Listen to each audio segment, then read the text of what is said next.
your #1 global network.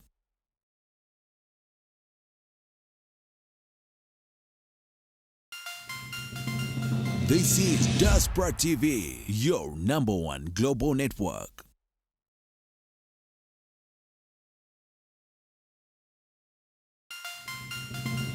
This is Diaspora TV, your #1 global network.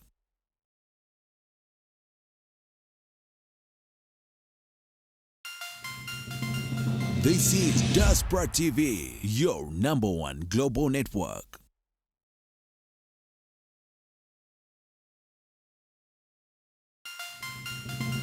This is Diaspora TV, your #1 global network.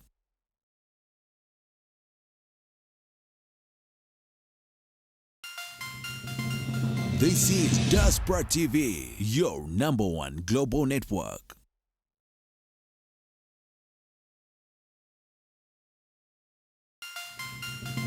Until he comes, there's no foe that can defeat us when we're walking side by side.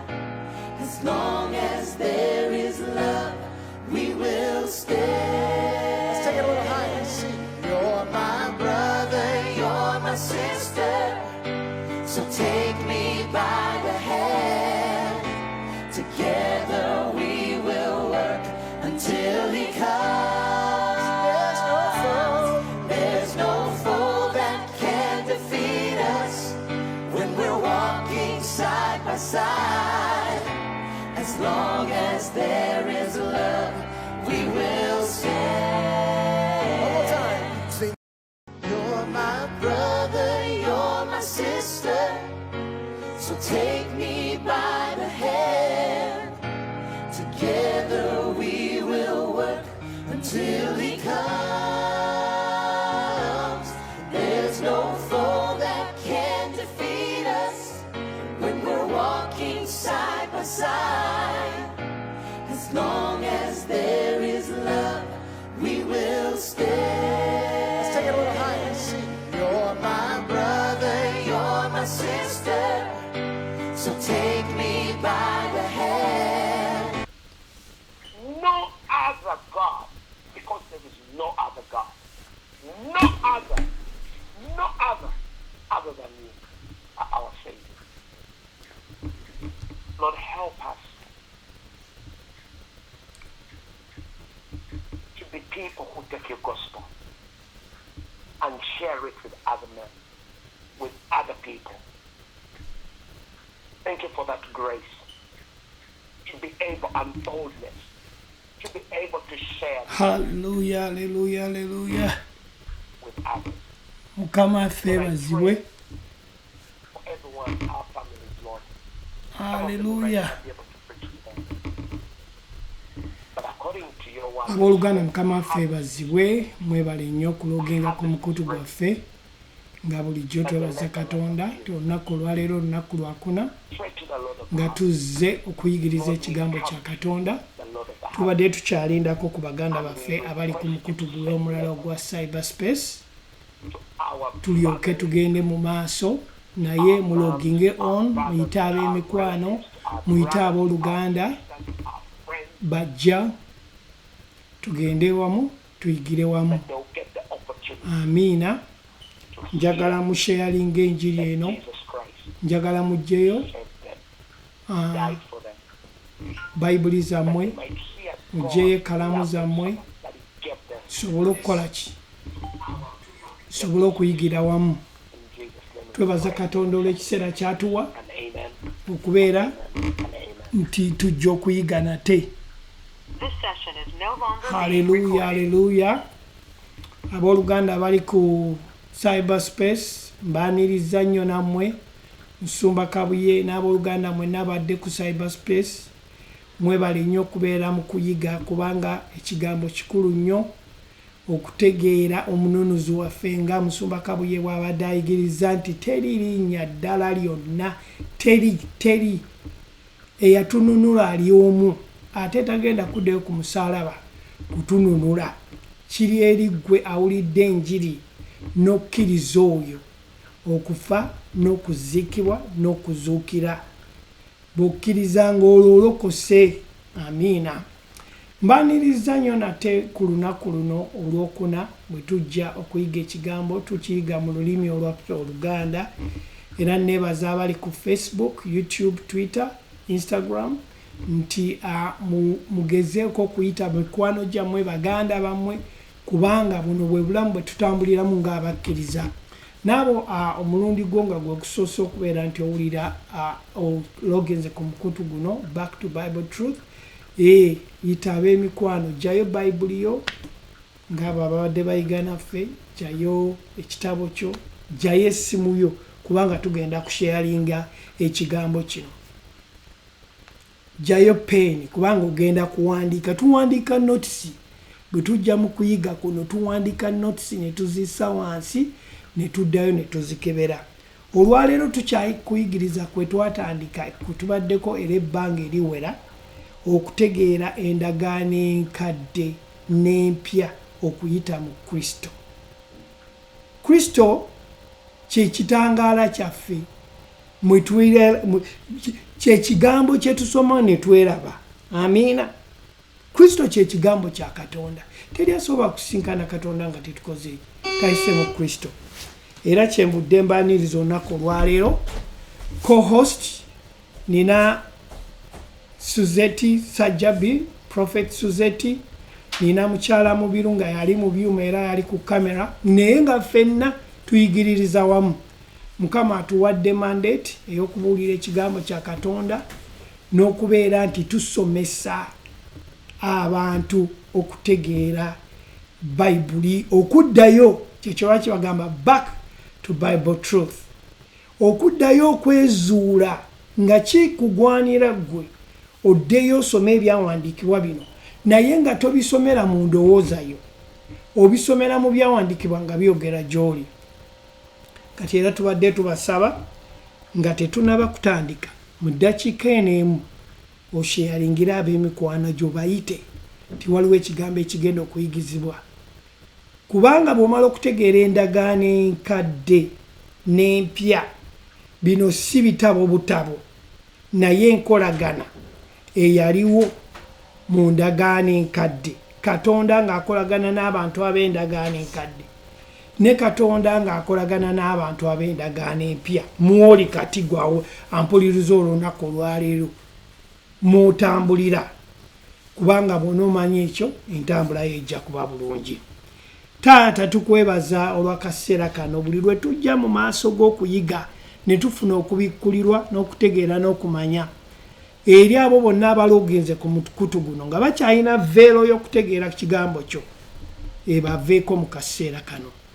Era taata tetugenda kusigala kyekimu nti tugenda kutambulira mu byawandiikibwa, tugenda kubeera n'obwerufu mu kigambo kya Katonda. Okuyingira kw'ekitangala kujjawo ekizikiza ekiri mu ffe.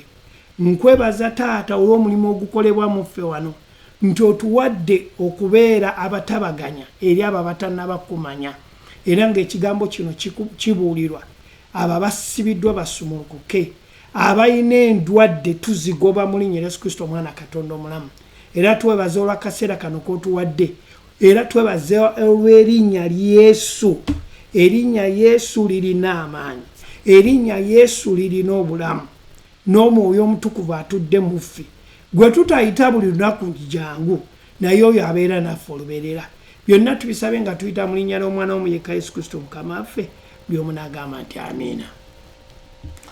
Abooluganda mbaaniriza nnyo nate ku mukutu gaffe amanya n'eddoboozi Godfrey Sempebwa Mubiru nga ni n'omuweereza Suzeti Sajjabi ne mukyala Mubiru nga yali mu kamera era yakwata ebintu bino bye mulaba. Kaakati tugenda kuyigiririza wamu ffenna, oyinza okuwulira nga waliwo ayingiddewo nga wayongeddeko, naye nga byonna bye twongerako biri mu kuyigiriza.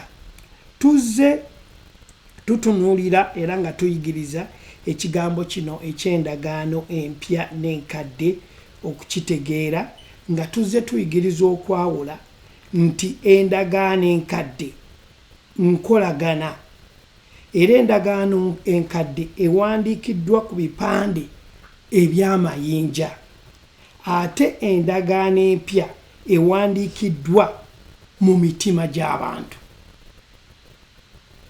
Endagaano enkadde ewandiikiddwa ku bipande eby'amayinja naye endagaano empya ewandiikiddwa mu mitima gy'abantu. Endagaano enkadde nnyukuta etta okusinziira ku byawandiikibwa ate endagaano empya egaba obulamu. Kati tuli mu kuyiga enjawulo eriwo. Endagaano enkadde obuweereza obw'okufa, endagaano empya bwe buweereza obw'obulamu. Amiina. Endagaano enkadde bwe buweereza obw'okwesaliza omusango, endagaano empya bwe buweereza obw'obutuukirivu. Endagaano enkadde obuweereza obuliko ekyokunenyezebwa ate endagaano empya bwe buweereza obutaliiko kyakunenyezebwa nti ekyali kikunenyezebwa kyonna kyateekebwa ku Yesu n'akituukiriza mu mulimu gwe yamala edda ogw'okufa n'okuziikibwa n'okuzuukira. Kati gwe oli musika mu ekyo nga gwe omukkiriza. Amiina. Endagaano enkadde yawandiikibwa mu kwesaliza omusango ate mu ndagaano empya, manya mu ndagaano enkadde temulimu kubikkulirwa kwa Katonda. Mu ndagaano enkadde mulimu okwesaliza omusango ate mu ndagaano empya awandiikiddwa omwana mu Yesu Kristo nti Yesu Kristo y'oyo alaga ekitiibwa kya Katonda era n'ekifaananyi kye ddala nga bwe kiri. Kyekyo lwaki Yesu Kristo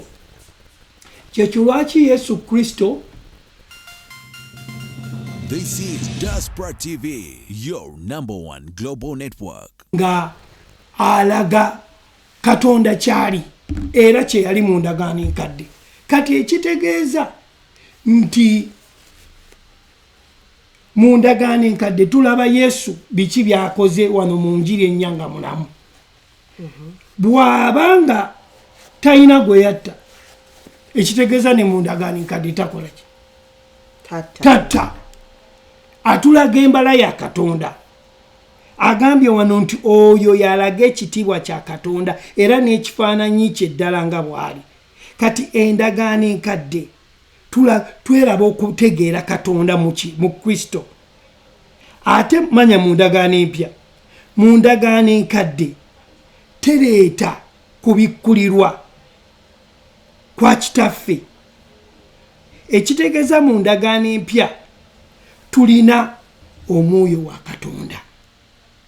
Kati ebyo byonna biraga endagaano empya, enjawulo eri mu ndagaano enkadde n'enjawulo eri mu ki? Mu ndagaano empya. Tugambye nti endagaano empya ndagaano ereeta obuweereza obw'okufa. Manya endagaano enkadde ereeta obuweereza obw'okufa. Endagaano empya yereeta obulamu. Mu kukinnyonnyola ekyo endagaano enkadde ereeta obuweereza obw'okufa. Endagaano enkadde olw'okuba baali tebannafuna kubikkulirwa kumala oba okutegeera mu Katonda. Ng'era olaba buli kiseera nga kwalinga kuleeta okunenya mu kifo ky'okutuukirira mu Katonda. Kwalinga kwabikolwa oba bwe mba kiteeka bwentyo omuntu okitegeera. Okwongereza ku ekyo endagaano enkadde gye tutandikidde yagambye nti endagaano enkadde ennyukuta etta. Okusinziira ku byawandiikibwa bwetyo bwe tunnyonnyola nti endagaano enkadde nnyukuta etta. Ate endagaano empya gwe mwoyo ogugaba obulamu. Endagaano enkadde ereeta okufa, okuleeta obuweereza obw'okufa. Naye ate endagaano empya ereeta obuweereza obw'obulamu. era endagaano enkadde ereeta obuweereza obw'okwesaliza omusango ate endagaano empya ereeta obuweereza obw'obutuukirivu. Endagaano enkadde ereeta okunenyezebwa ate endagaano empya buli kintu kirina ekyali kinenyezebwa mu ndagaano enkadde kyonna kyateekebwa ku Kristo. Amiina. Yensonga lwaki omukkiriza olwaleero ye musika w'omulimu gwa Kristo ogwaggwa. Amiina. Kati omuntu asobola okusigala nga yeebuuza nti endagaano enkadde ereeta ekyokunenyezebwa. Mu kumanya kwayo Sister Suzette ekyabadde agezaako okunnyonnyola nti bwe tusoma enkola gye baalina mu biro ebyo ne Katonda, kubanga luli gye tuvuddeko tuyize nti ebitabo bino si bwino na kkalaamu wabula enkolagana eya Katonda n'omuntu. Kati tulaba enkolagana eyaliwo mu biro by'endagaano enkadde Katonda n'omuntu mu biro ebyo oba mu mirembe egyo. Tulaba nti okumanya kwa Katonda kwali kutono kubanga Katonda mwene yali atambula olugendo okulaga omuntu okumumanya, okumuleeta mu kifo kyokuba nti alina relationship naye, kyenkolagana wamu naye. Kati lwe lugendo olwo nti okumanya kwabwe kwali kutono kubanga kyatwala Katonda otambula olugendo okutuuka okwambala omubiri asobole okutubikkulirwa ki kyali gye tuli. Yensonga lwaki tuga nti ennyukuta etta bino ebyawandiikibwanga ku bipande kubanga byalinga bipande naye nga tebinnyonnyola tebireeta kubikkulwa wabula biraga bulazi wa omulokozi gyagenda okuva wa obulokozi gye bugenda okuva. Yensonga lwaki kyogeddwa nti ennyukuta etta nti ate endagaano enkadde ereeta ki okufa kuvaawa kubanga tewaaliwo okutegeera. Okutegeera kwali kutono, waaliwo okutegeera naye kwali kutono. Kati mu butategeera obwo abantu gye baakolanga obutatuukiriza. Kati mu kuyita mu butatuukiriza okufa gye kwajjiranga eri okufa okw'obutategeera ki Mukama kyaleeta gye bali. Endagaano empya erina omwoyo wa Katonda gwe tulina kati. Endagaano empya erina okubikkulirwa kwa Katonda kwe tulina kati. Endagaano empya erina omwoyo w'amazima. Kati kitegeeza nti tuli ba mukisa okubeera nti tuli ba ndagaano ki mpya. Tuli ba mukisa era omwo mutambulira nga tugenda okutunuulira ebyawandiikibwa tugenda kulaba endagaano empya kiki kyeri n'endagaano enkadde. Tugende mu kitabo ky'Ezeekyeri essula 36 olunyolo 26 nga tugenda okusoma twagala okukakkatiza nti endagaano nkolagana ne Katonda so si bitabo oba mirembe bwekiba tukiyita okukakkanya enkolagana ne Katonda. Amiina. Amiina. Ezeekyeri essula 36 ove ku 26 n'olwa 27. Amiina. Era ndibawa n'omutima omujja n'enteeka omwoyo omujja munda mu mmwe era ndiggya omutima ogw'ejjinja mu mubiri gwammwe ne mbawa omutima ogw'ennyama era nditeeka omwoyo gwange munda mu mmwe ne mbatambuliza mu mateeka gange era mulikwata ebiragiro byange ne mubikola. Era ndibawa omutima omujja ne nteeka omwoyo omujja munda mu mmwe. Endagaano empya etuwa omwoyo. Endagaano empya tetuteekako bukwakkulizo oba byakutusaba byakukola. Amiina. Endagaano empya etugabirira ekitali ku ndagaano nkadde. Endagaano enkadde yateekanga obukwakkulizo ku muntu alina abeere ng'asobola okutuukirira eryani mu maaso ga Katonda. Kati ate endagaano empya si bwetyo bwegambye agambye wano nti era ndibawo omutima omujja nditeeka omwoyo omujja munda mu mmwe era ndiggya omutima gw'ejjinja mu mibiri gyammwe ne mbawa omutima ogw'ennyama nditeeka omwoyo gwange munda mu mmwe ne mbatambuliza mu mateeka gange.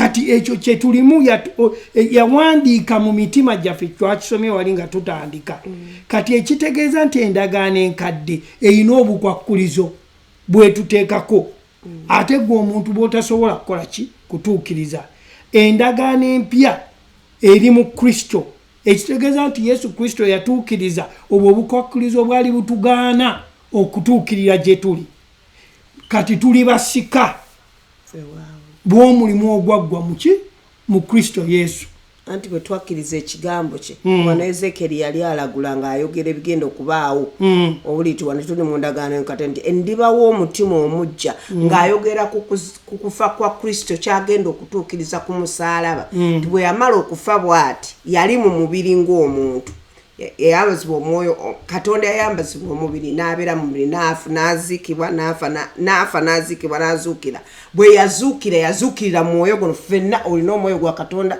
nina omwoyo gwa Katonda olwo ffenna tuli balamu mu ye amiina kati bwe tweyongerayo mu maaso tulaba nti Yesu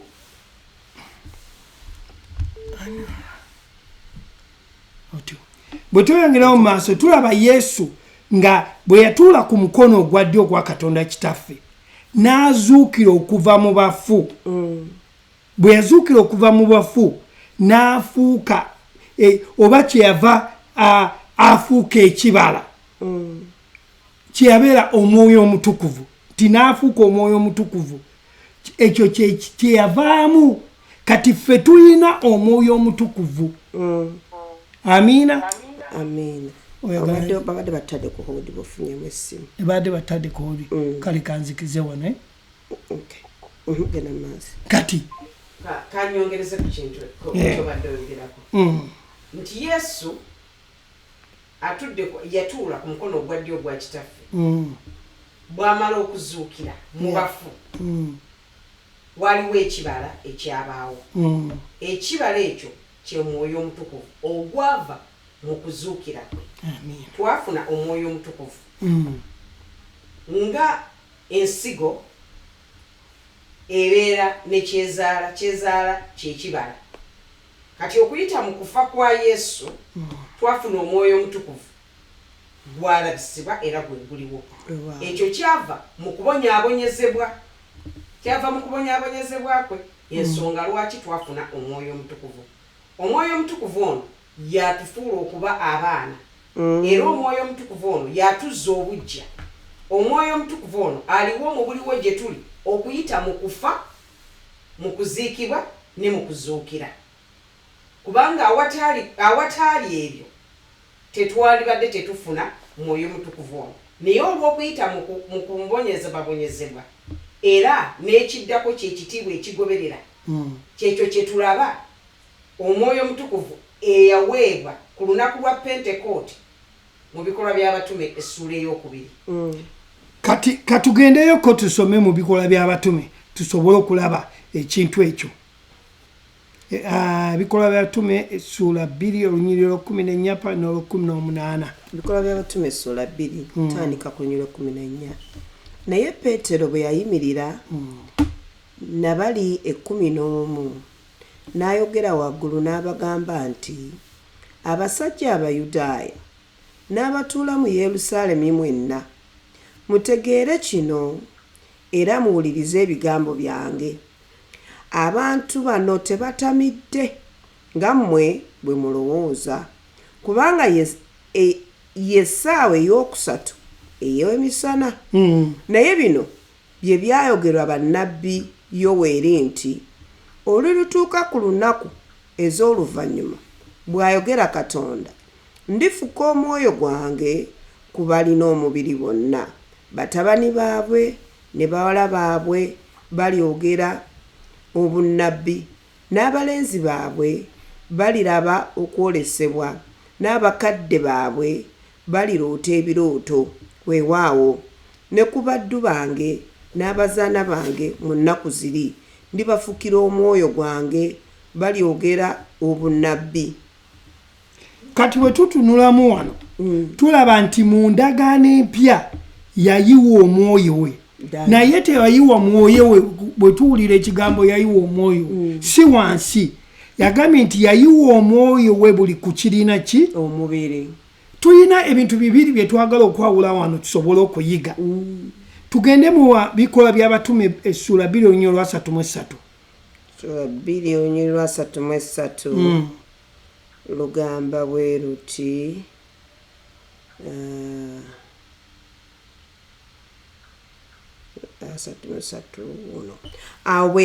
awo bwe yalinnyisibwa ku mukono ogwa ddyo ogwa Katonda n'aweebwa okusuubizibwa kw'Omwoyo Omutukuvu eri Kitaawe, afuuse kino kye mulabye kaakano era kye muwulidde. Afuuse kino kye mulabye kaakano era kye muwulidde. Ayiye omwoyo gwe, omwoyo gwe tulabye era gwe tukoze eki gwe baalaba siffe gwe baalaba era gwe baawulira. Ekitegeeza nti ku lunaku olwa Pentekooti waliwo okwogera ennimi n'okuzivuunula. Amiina. Okwongerezako kwekyo nga tonnagenda yafuka atya omwoyo gwe. Yesu Kristo bw'amala yayambazibwa omubiri gw'omwana w'omuntu bwe yali ajja okutununula. Kati bwe yamala okufa okuziikibwa wano mu kuzuukira azuukira mu mwoyo gwe n'alyoka atufuukako ffenna abantu baabamukkiriza. Amiina. Mukyala Mbiru badde olina kyagala okwongerawo. Kati bwe tweyongerayo ku lunaku lwa Pentekooti olwasooka tulaba mu tteeka eryaweebwa ekyavaamu abantu 3,000 ku olwo baakola ki? Baafa. Ab'endagaano enkadde. Olunaku olwa Pentekooti olwasooka mu tteeka ekyava mu eri etteeka abantu 3,000 baafa. Kati ate bwe tweyongerayo mu buweereza buno obw'okufa, omwoyo bwe yafukibwa ow'obulamu mu bikola by'abatume essula 2 abantu tuva okusoma abantu 3,000 baalokoka. Kati ekitegeeza nti abantu 3,000 abaafa mu tteeka kati ate ne baakola ki? Baanunulibwa. Ekitega so ly'etteeka liriwo kusanga nsobi etteeka lyo seririwa bulamu wabula mu ndagaano empya y'enkolagano omulembe gutera ne Yesu Kristo gutuwa obulamu. Etteeka lino mu ndagaano enkadde ku lunaku lwa Pentekooti lyakola kimu kuliweebwa lyatta abantu 3,000. Lwaki bafa? Kubanga tteeka likola ki? Buweereza bwakufa. Kubanga mu tteeka omuntu tatuukiriza mu tteeka. Kubanga mu tteeka temuli bulamu. Y'ensonga lwaki etteeka omuntu bw'atalituukiriza alina kufa kuba tosobola lituukiriza. Naye mu ndagaano eno empya etteeka omwoyo bwe gwaweebwa bwe tusomye mu bikola by'abatume tulaba nti abantu 3,000 baalokolebwa. Era ekyali kyafa mu tteeka mu kuweebwa obulamu mu mulimu guno ogwa Kristo ogwaggwa tulaba nti abantu baafuna bulamu. Amiina. Kati bwe tweyongerayo tulaba nti Katonda afuka omwoyo we nti ekyava mu ekyo nti Yesu yayiwa omwoyo we naye twayogedde nti teyaguyiwa wansi yagufuka kwaba balina ki? Omubiri. Lwaki ayiwa omwoyo we? Kitegeeza nti omusaayi gwe gwayiika. Olw'omusaayi okuyiika ne tulyoka tufuna ki? Obuliwo bw'omwoyo. Ekyo kyekyali ye yali pulaani ya Katonda okuva ku lubereberye ffe okubeera nti tufuna omwoyo wa Katonda nti omwoyo wa Katonda yajja n'abeera muki? Muffe. Ogenda n'owulira nga olw'okuba enjogera eriwo ng'abantu baddira omwoyo omutuukirivu Trinity nga bweri obusatu obuliwo. Concept eyo eba etegeeza kununulibwa. okitegeera Okay, okwongereza kwekyo anti lwaki omwoyo ono ayiibwa olw'okuba omusaayi gwayika omusaayi bwe guyika ogwo gwe gwaleeta omwoyo ow'obuliwo gwe tulina leero eyo ye yali pulaani ya katonda ey'okuyiwa omwoyo ku buli kirina omubiri era omwoyo ye katonda mwene omwoyo wa katonda ye katonda mwene kyovalaba kyobadde oleeta nti abantu boogera ku kigambo bafuna obuzibu n'ekigambo ekintu kye bayita obusatu ye katonda omwana ye katonda kitaffe katonda omwana katonda omwoyo kati obusatu obwo butegeeza ki butegeeza okununulibwa kubanga mu maaso wano wetulaga awatulaga nti katonda mutonzi katonda ye mutonzi ate katonda atonda ebitonde naye mu kununulibwa mu kujja okununula omwana w'omuntu yali tasobola kujjanga katonda okujja ku nsi kubanga ensi eno yali tesobola kumusobolanga katonda kubanga katonda tattibwa katonda tattibwa so yali tayinza kujja mu bwakatonda bwe kati mu kujja okununula omuntu yali alina okwambala omubiri kubanga katonda tattibwa katonda taziikibwa ate katonda tabonerezebwa naye yalina okujja okununula omuntu okuleeta obulokozi kali kyali kirina omutwalira okufa asobole okununula omuntu mu bulokozi kati bwe tutunuulira ano mu kuzuukira kwe yazuukira okuva mu kufa ng'omuntu yali tasobola kujjanga ki ng'omuntu so kati yayambala omubiri muntu webale nnyo kati yalina okugenda akomewo nga ki ng'omwoyo osobola okubeera muffe kyova olaba nga buli omu gwe nange n'ekumi ezamukkiriza buli muntu alina omwoyo gwe yali tasobola kujjanga omuntu wabula yalina okugenda adde ng'ali mu mwoyo so ensi n'ensi zonna ezimukkiriza asobole okuba nti abeera mu bo so ye katonda atonda ate mu kiseera ekyokununula ye katonda ayambala omubiri okununula so yensonga lwaki eyayambala omubiri so yayambala omubiri okuba nti anunula omuntu so kiva kyamutwalira okufa n'okuzuukira ffe tusobole okubeera abalamu mu ye okuyita mu mwoyo we kati ekitegeeza mu abatuwuliriza abakatwegattako twogera ku kutegeera endagaano enkadde n'empya okuyita mu Kristo ekitegeeza bw'obanga oli mukkiriza olina omwoyo wa katonda kati gwe wayitawo ku musaalaba nti katonda yafa n'agenda n'adda kati olina omwoyo waki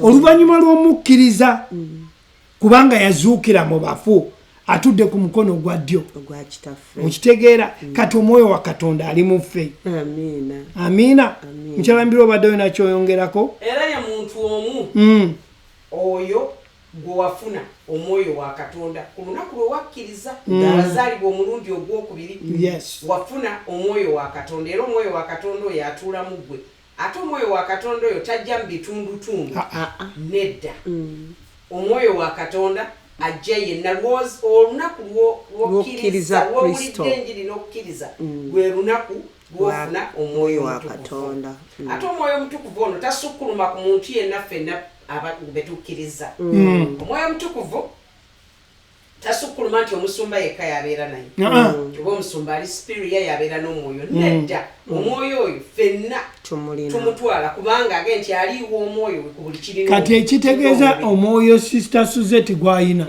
nange gwe nnina n'omusumba saamu gwayina enjawulo eriwo ebirabo bino nti abalala basumba abalala bevangelisiti abalala bannabbi ffenna nga tulina omwoyo atya naye bano bebasooka bano abasumba lwakuba nti bo basoose okutegeera basoose okumanya kati mu kumanya kuno ne bajja bayigirize bano abalala abategedde ne bana abategedde nabo bakula ne batuuka mu kigera ate nabo ne bagenda ne bayigiriza abantu abalala kati enjawulo eri mu kutegeera omuntu oli bwe yeewaereza Katonda n'obuweereza obutume Mukama bw'atadde ku mwana w'omuntu bw'atadde ku engeri y'okugenda okusomesa omuntu naye nga mwenna mulina omwoyo y'omu weewaawo ati tukula okuva mu kutegeera okudda mu kutegeera amiina tweyongere mu maaso wano tulabe nti omuntu bw'abeera omwoyo gw'alina omwoyo gwa Katonda gw'aba alina omwoyo Katonda gwe yamuyiwako bwe guli mu ye era yaguyiwa ku mwana w'omuntu ekyo bwe bukakafu bwe tulina obw'endagaano empya obuli mu ffe amiina era obwo obukakafu bwe butulaga nti tuli bandagaano ki mpya era bwe tweyongera tulaba nti bwe bukakafu obukulaga nti gwe wazaalibwa omulundi ogukola ki ogwokubiri omwoyo ono okwogereza kwekyo omwoyo talina genda talina si mukazi si musajja omwoyo muba mwoyo mugina emibiri gye twambala mwe twawukanira omusajja n'omukazi naye ng'oli omuntu ali munda yabeera mwoyo ogutaliko kisajja oba kikazi era omwoyo wa Katonda oyo mwe tufunira obwana omwoyo wa Katonda oyo mwetuddizibwa obujja ate era omwoyo wa Katonda oyo yatukakasa nti tuli ab'endagaano empya kubanga olw'omwoyo oyo abeera mu ffe so bwe bukakafu bwe tulina nti tuli mu ndagaano empya era bwe bukakafu bwe tulina nti twazaalibwa omulundi ogwokubiri amiina so si mu kwogera nnimi kubanga ffenna bwe tulokolebwa tuba tulokoleddwa tuzaaliddwa omulundi ogwokubiri nga tulina omwoyo wa Katonda kati okwogera ennimi kiva mu muntu okuyaayaanira ekyo kati oba ozoogera oba tozoogera olwedde waweebwa omwoyo wa Katonda tuli mu kuyiga endagaano empya endagaano enkadde n'endagaano empya mu Kristo kati omwoyo ono yatukakasa kikye tuli mu Kristo kikye tuli mu Kristo ate era nga bwe tugambye tajja mu bitundutundu nedda kati omwoyo ono gwe tufuna bw'ajja mu ffe ajja n'okutegeera kwonna okitegeera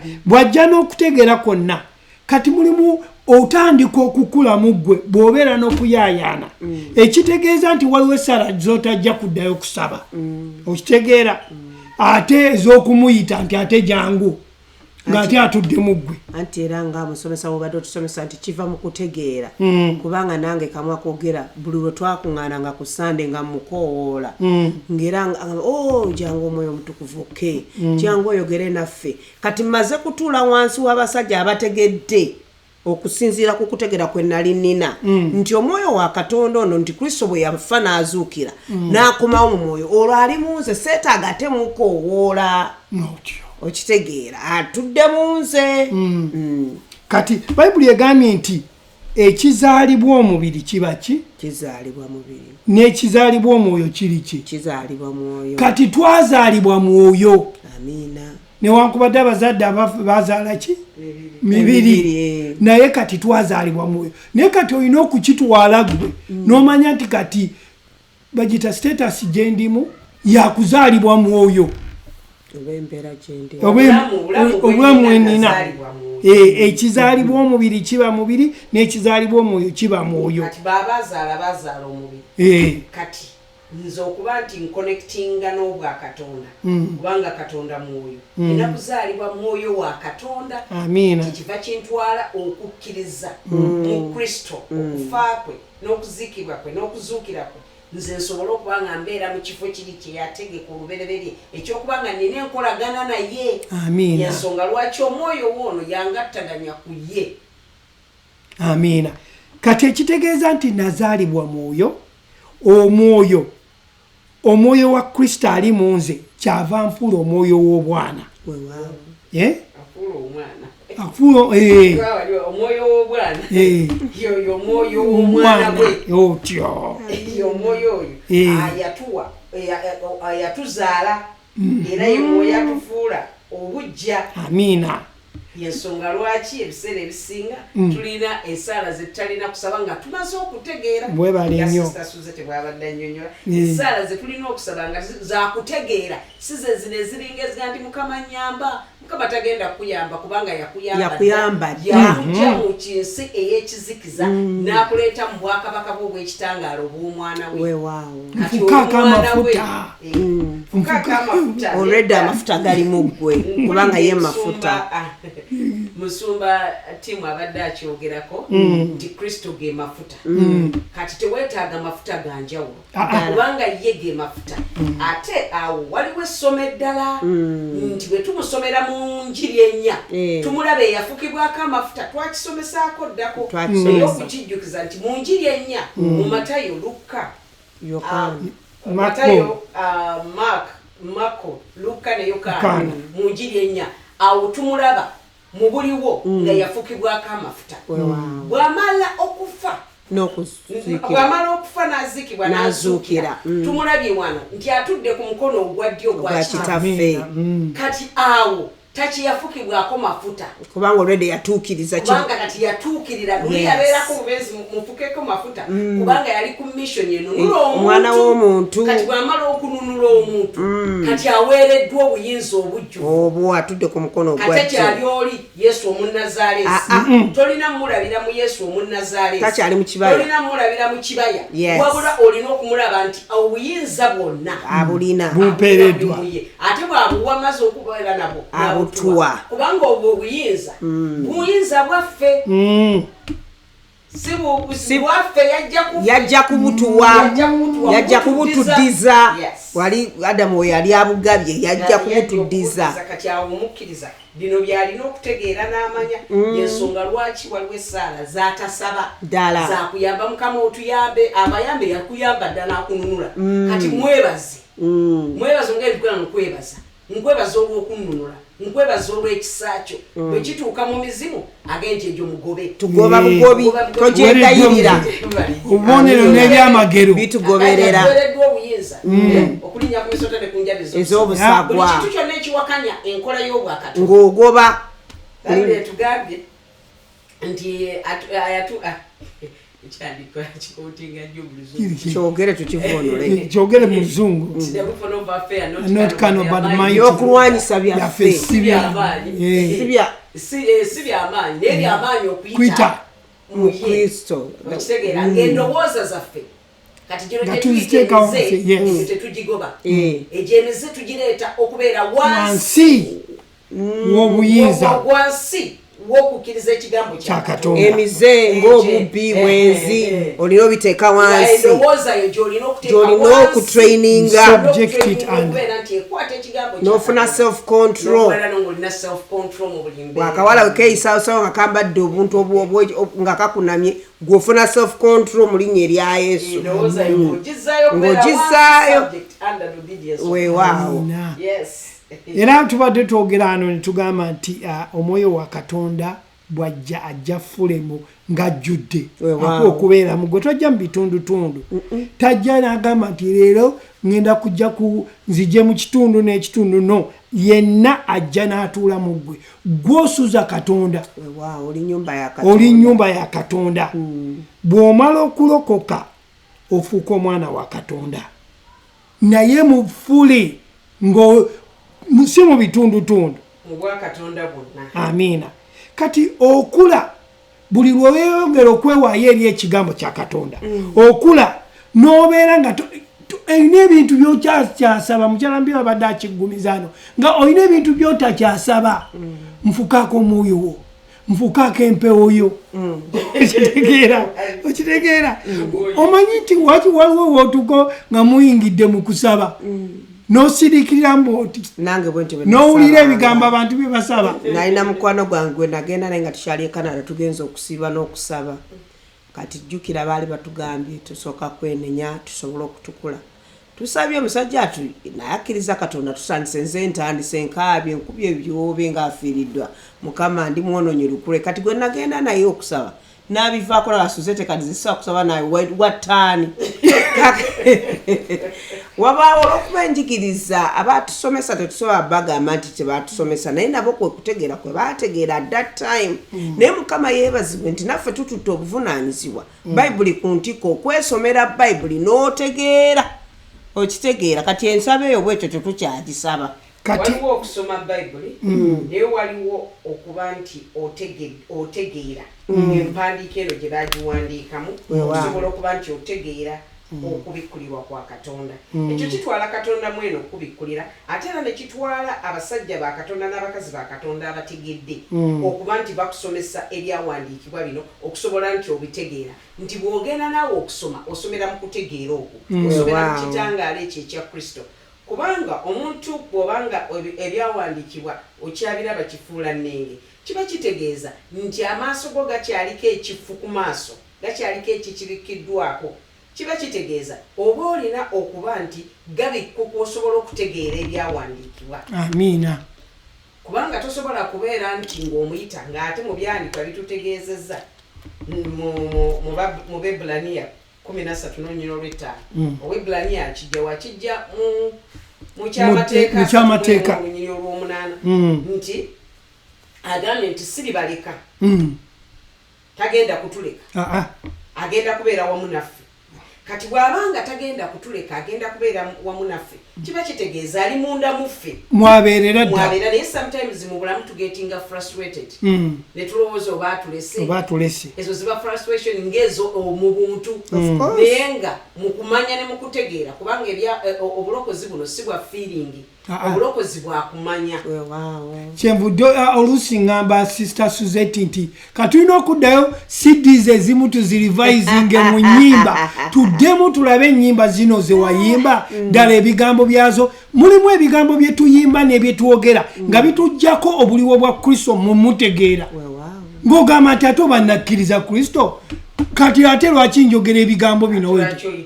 lwaki oyita omwo ebintu ng'ebyo bye tulina okuddayo okwetegereza ng'abakkiriza okusobola okutegeera amiina kubanga ye atuula munda muffe era tulina kubanga endowooza yaffe tugizza obujja okitegeera okubanga tetumugamba atuzza obujja endowooza gye tuzza obujja naye tatuzza bujja kubanga naye endowooza eno gye tuzza obujja n'ekigambo kye okusobola okuba nti tutegeera ekyo ki ekyatukolerwa kubanga tutambula mu mulimu ogwaggwa y'ensonga lwaki tusoma endagaano enkadde n'empya mu Kristo okwawula ebyaliwo ebyo ebyali byasuubizibwa ebyo ebyalabikanga nga ekisiikirize ebyo ebyalabikanga ebipande ebiraga wa gye tulaga nti bwe tutuuka mu ndagaano empya tuba tumanyi nti bikoze bitya bituukiriziddwa mu Kristo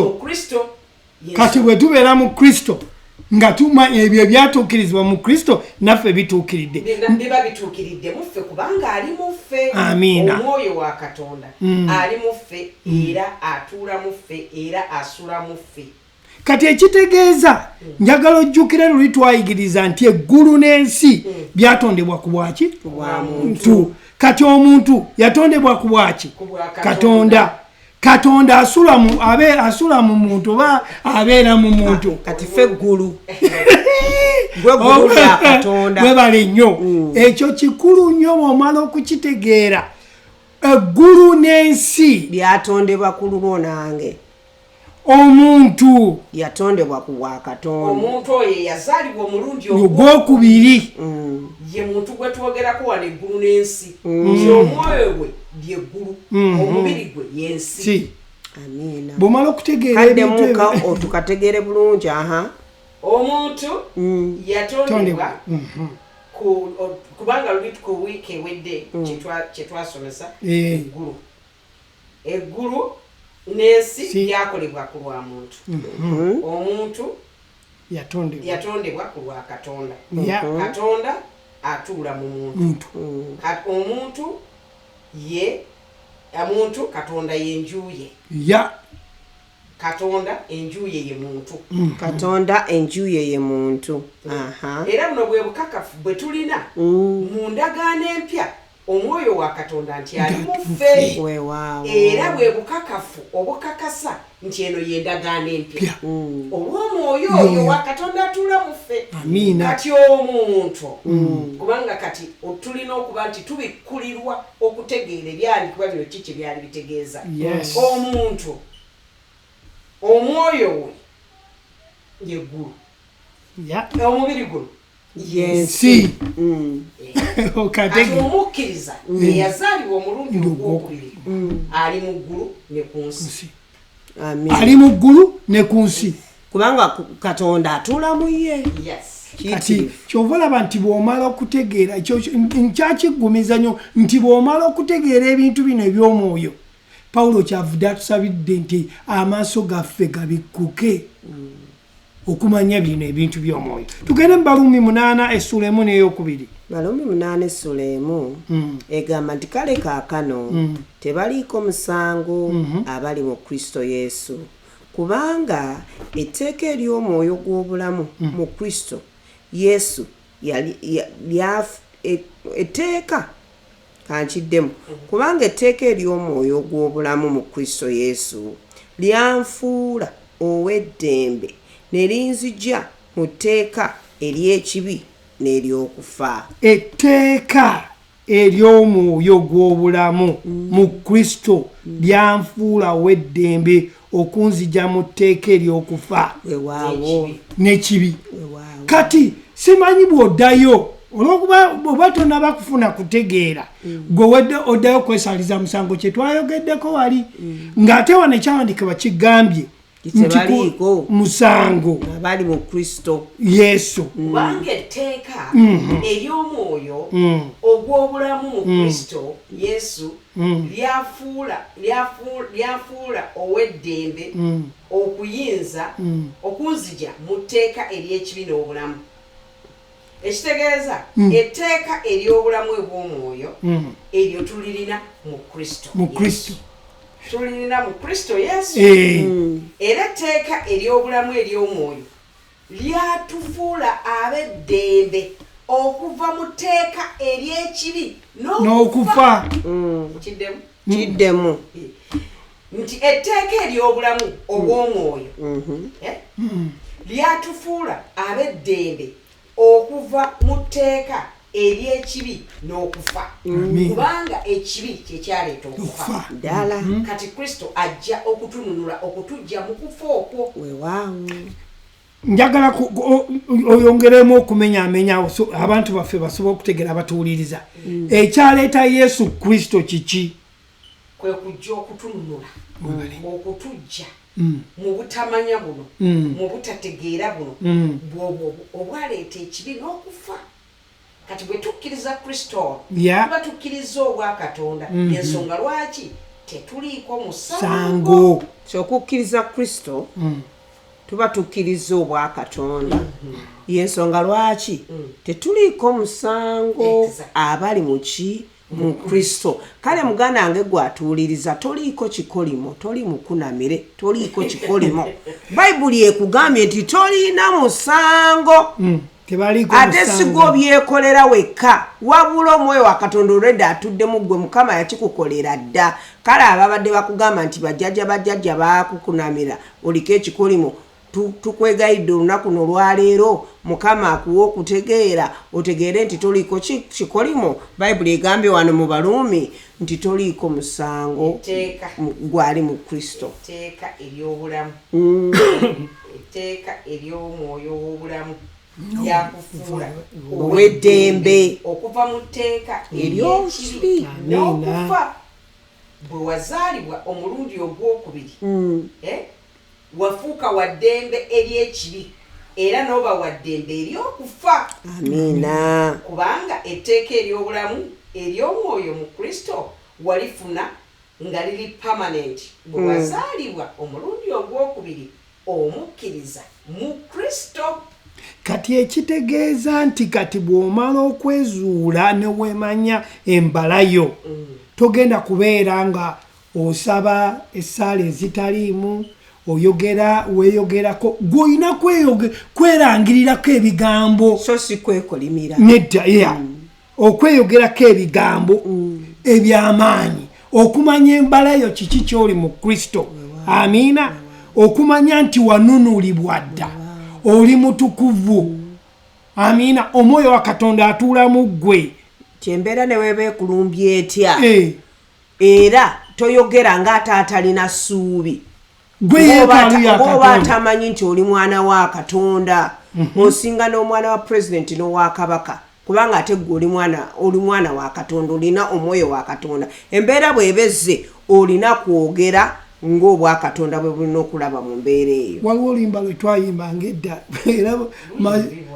tukyaluyimbibwa abamu bakyaluyimba naffe twaluyimbanga edda naye olwokuba kati tufunye okutegeera tetukyaluyimba Lord prepare me to be a sanctuary lwagalanga nnyo olujjukira olwo kati tulina oddukyusaamu nti Mukama nina ati kati ate mu Luganda mbasimanyi you have made me a sanctuary bwe tweyongerayo netumala okumanya embala yaffe tulaba wano katulabe Bakolisi ekisooka essula 6 olunyiriri lw'19 kyetuluga Bakolisi ekisooka essula 6 olunyiriri lw'19 lugamba oba temumanyi ng'omubiri gwammwe ye yeekaalu y'omwoyo omutukuvu ali mu mmwe gwe mulina eyava eri Katonda nammwe temuli ku bwammwe kati sookolekokaani katono kati bw'omala okutegeera embala yo muwulidde luli oluyimba lw'ennyimbe Lord prepare me to be a sanctuary luba lutegeeza ki mu Luganda nti nteekateeka mbeera ekibya ekituukiridde osomye otya mu 19 nti oba temumanyi ng'omubiri gwammwe ye yeekaalu y'omwoyo omutukuvu kati olaba nti kiri kikujjako kiki kyoli mu Kristo ate oyagala obeere ovolaba okaaba nnyo asobole okutukuza ng'ate watukula dda temumanyi ng'omubiri gwammwe ye yeekaalu y'omwoyo omutukuvu kyokka ali mummwe bwe mulina eyava eri Katonda nammwe temuli ku bwammwe mu butuufu tetuli ku bwaffe kati kyobeera ng'osobola okuddayo ebigambo bino bana byetwogera tulina okubiddayo ne tubyetegereza tugamba bino ebigambo bye nneeyogerako bitegeeza ki bizimba obulamu bwange oba bubumenya ogamba nti Lord prepare me akutegeke ng'ate yakutegeka dda Mukama atuukiriza ng'ate olwedde yakutuukiriza dda kitwala gwakkiriza n'akusomesa nti mulayininga mu kigambo kyekimu ekirina okumulisibwa kwa Katonda mu Kristo osobola okwetegeera kikyoli mu Kristo so you are God's sanctuary you are God's house you are his dwelling place oli nnyumba ya Katonda oli kiggwa kya Katonda mwatuula you are a sanctuary of God I'm your sanctuary I'm your house nyumba place I give thanks to you nga nkwebaza kitegeera naye ate n'obeerawo n'okaaba Mukama anti ensaala ey'okukaabidda tetukyagikaaba kuba kati tusaba saala ya buwanguzi omanyi kikyolika kiringa evanja bwanajja ewuwo taata nina kye yeetaaga n'atandika okukaba kyokka ayagala bisumuso bya mmotoka naye asooka kwekuba bigwo n'akaaba woowe naawe wenyini taata osooka n'ogamba omwana nga abadde ki agudde ddala kiki kimutuuseeko oluyimba lulina kuyimbibwa ndowooza mu ngeri efaanana bweti you have made me a sanctuary nti Mukama wanfuula ekiggwa pure and holy ekitukuvu ekiri tried and true ekyagezesebwa with thanksgiving era nekituukirira n'okwebaza ndi mulamu a sanctuary for you nze nga yeekaalu ng'ekiggwa mw'otuula okuvunano si kwangu kakati already tuli tetugenda kuba amiina kubanga etteeka ery'omwoyo ery'obulamu lyatufuula ab'eddembe weebale nnyo okuva mu tteeka ery'ekibi n'okufa eyo ye yali enkola ey'endagaano enkadde eryo etteeka ery'ekibi n'okufa lyeryali ery'endagaano enkadde naye kati tulina etteeka ery'obulamu ery'omwoyo w'obulamu mu Kristo Yesu omwo mwe tutambulira omwo mwe tukolera amiina kati omwo mwe tutambulira, kati tulina obulamu bwa Katonda, kati tulina embala ya Katonda. Kati bwe tuba twemanya ng'abakkiriza bwe tutyo bwe tulina okutambula. Ebyo ebigambo bye tulina okutambuliramu, bigambo bye tulina okulowoolezaamu. Tubadde tuyiga olunaku olwaleero nga tuyiga ku byawandiikibwa. Omusajja Katonda abadde atuyigiriza n'agamba oluusi tosoma ebyawandiikibwa ne tubireka ano n'okwata ekintu ekirala kibba kiri ky'osomye. Kati naye n'atugamba nti bw'oba oyagala okumanya ekyawandiikibwa kisome otandika okimeditatingako okirowoolezeemu. Osobola ogenda okufumba emmere ng'olowoolezamu ekyo, olwo kigenda ku mutima gwo. kiwandiikibwa olwo kiba endowooza, omutima guli safe. Endowooza yeetawaanyizibwa kubanga endowooza eraba bingi. Kati endowooza eno mukifumintirizaako kiba kitegeeza omwoyo wa Katonda ali mu ggwe aligning up n'endowooza yo okuba nti atwala ekigambo kya Katonda kino. Kubanga kino kye kitukakasa omwoyo wa Katonda ali mu ffe yatukakasa nti tuli mu ndagaano empya. Lyetteeka ery'obulamu eriri mu Kristo. Lyetteeka eryo lyeyogerako erigenda okuba mu mitima gyaffe. Eriteeka amateeka gammwe mu mitima gyammwe. Kati lyetteeka ery'obulamu eryo ery'obulamu bwa Kristo lye riri munda mu mitima gyaffe. Omuntu ayinza okugamba nti oba twogera ku mateeka 10 nedda twogera ku tteeka ery'obulamu mu Kristo Yesu, kye twandyogedde mu Luzungu nti the Zoe of God, obulamu bwa Katonda obuli mu ffe. Obulamu bwa Katonda lyetteeka ery'obulamu ery'omwoyo eriri mu Kristo Yesu. Omwo mwe tutambulira mu tteeka ery'obulamu mu Yesu Kristo, eryo mwe tukolera byonna mu bulamu buno, mwe tutambulira. Buli kye tukwatako bulamu, buli gye tulaga bulamu, buli we tusinkana bulamu, kubanga obulamu bwa Katonda buli mu ffe. Abakatwegattako ng'era tugenda okumaliriza twogera ku ndagaano enkadde n'empya okuyita mu Yesu Kristo. Tosobola gitegeera, olina okuwaayo obudde n'osomesebwa n'ofuna okutegeera n'obeera nga otegeere. Bw'omala okutegeera endagaano enkadde eno n'empya, bwe tugamba endagaano enkadde si bitabo, si bwino, twogera ku nkolagana eyaliwo Katonda gye yakolagananga n'abantu b'endagaano enkadde n'enkolagana eriwo mu ndagaano empya. Ate abantu b'endagaano enkadde si kuba nti Katonda yali tabanyumirwa, anyumirwa bano ab'endagaano. No. Nedda bwali lugendo lwatambula era enjiri yabuulirwa mu biro ebyo, abagikkiriza baalukolebwa mu biro ebyo. Era yenjiri y'emu, lwakuba nti enjiri eyaabwe yali mu bisiikirize, yali mu bipande, naye abagikkiriza ne bagitambuliramu baalukolebwa. Era n'olwaleero enjiri ebuulirwa ey'okufa n'okuzikwa kwa Mukama waffe omuntu bwakkiriza, kubanga omuntu mu ye temuli maanyi gasobola kwerokola. Kyekyava kitwala omulokozi Katonda okujja gye tuli atulokole. Kati bw'okkiririza mu ekyo nga omwoyo wa Katonda atuula mu ggwe. Twagala obeebaza olunaku olwaleero nti mwebalekule okubeerako okuwuliriza ekigambo kya Katonda nga tetunnaba kusaba. Tubeebaza banamusharinga enjiri eno, era abooluganda mwenna abali ku mukutu guno tubeebaza Diaspora TV, twebaza Cyberspace, era twebaza Facebook, YouTube ne Twitter. Mwebale kubeerako. Tusabire. Tata tukwebaza olunaku n'olwaleero, tukwebaza olw'aba viewers baffe bonna nti tusaba obulamu okubeera mu bulamu bwabwe. Buli kirwadde kyonna ekibadde ky'abalumba, magumba agameketa omutwe, kansa, siriimu, birwadde nawokoola, tubiragira okuvaawo kaakano mu linnya erya Yesu Kristo. Tubiflashinga out mu bode zaabwe mu linnya erya Yesu Kristo. Bali free olw'ekigambo kya Katonda.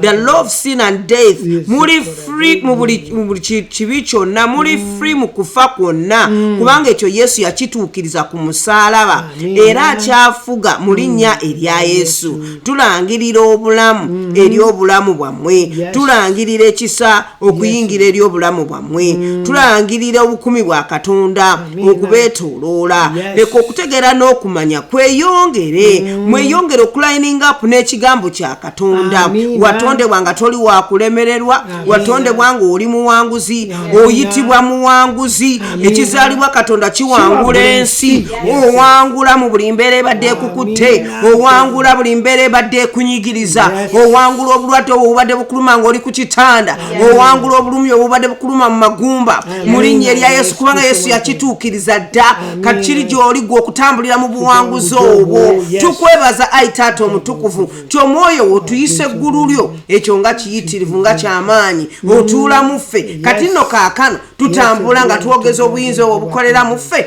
nti tuli bawanguzi mu linnya erya Yesu. Taata tukwebaza eri abo bannaffe tulaba nga korona atandise okurisinga nate, eri abalwadde ba korona ababadde covid, ebifuba, pneumonia, tulagira okuwonyezebwa. Every nasal dripping we command you to dry out in the name of Jesus. Abadde balina ebifuba, emitwe egibobba nga tebakola mitwe gibaluma, tubalagira kaakano okuwonyezebwa mu linnya erya Yesu. Taata tukwebaza kubanga okikoze. Weebale nnyo Yesu, weebale Mukama, mu linnya lyo tusabye. Amina, amina, amina. And remember, Jesus Christ is still in full control. We're enjoying a weekend. Amina. Amina. This is Diaspora TV, your #1 global network. Oh, my sister, so take me by the hand. Together we will work until he comes. There's no foe that can defeat us when we're walking side by side. As long as there is love, we will stay. Let's take it a little higher. You're my brother, you're my sister.